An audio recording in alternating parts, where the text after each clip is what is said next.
Well, let's take you live now to the western Ukrainian city of Lviv, where Arise chief correspondent John Cookson is waiting to speak to us. Good to talk with you, John. We're just getting some breaking news coming in that Russian forces have bombed a theater in the southern Ukrainian city of Mariupol, where hundreds of civilians were sheltering. That's coming from the deputy mayor there. What more can you tell us about that?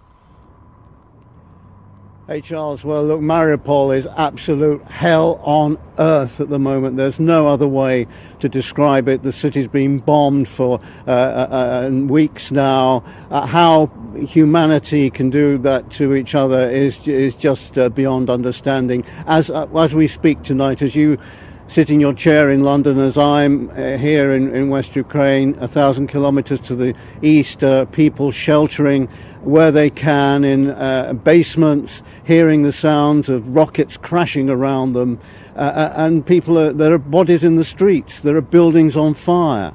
It takes about a week for pictures to come out of Mariupol, such as the security situation there.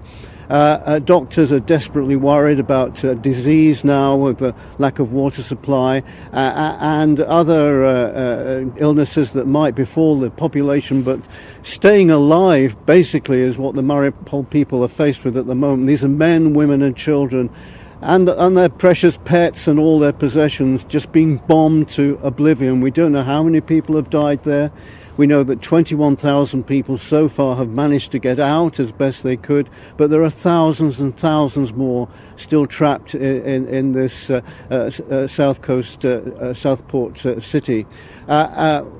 Where Putin thinks he's going with this, I'm not quite sure. Grotesquely tonight, Charles, grotesquely, Putin issued a statement saying he thought that the invasion was going rather well, and that Russian forces were doing, listen to this, everything possible to avoid civilian casualties.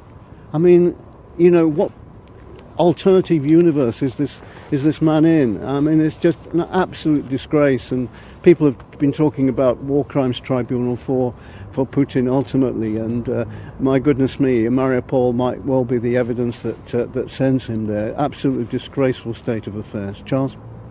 And John, briefly, we were watching your very good report there about those who've managed to escape. I mean, just tell us the latest from where you are.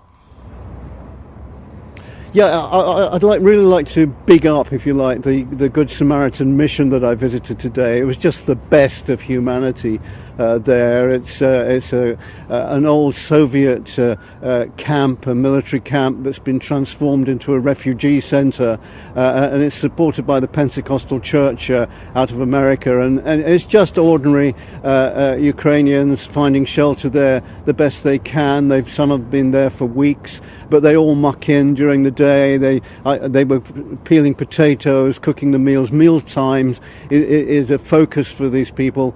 It gives the day structure because they have little else to do apart from worrying about relatives that they've left behind. So they get together at breakfast time, lunchtime and dinner time and talk, and the kids there have toys and to play with. But really it's a scene of uncertainty and worry about relatives that were not able to get out. Charles? And John, I mean, while these attacks continue and the suffering obviously that goes with it, we're hearing some positive statements from both the Ukrainians and the Russians about peace talks. I mean, what more can you tell us about that?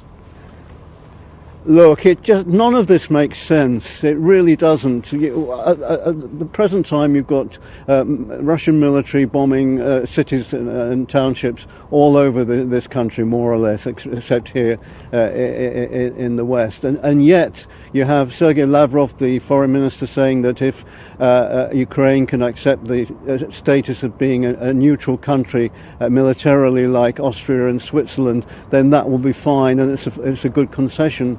But, you know, I can't see Ukraine wanting to give up its military anytime soon. And for sure, the Russians will want far more the neutral status for Ukraine. So as far as the talks, the so-called peace talks are going, I can't see any swift movement, any progress as the days go by. Charles. John, stay safe. Thank you very much indeed. John Cookson, Arise Chief Correspondent, talking to me there from the western Ukrainian city of Lviv.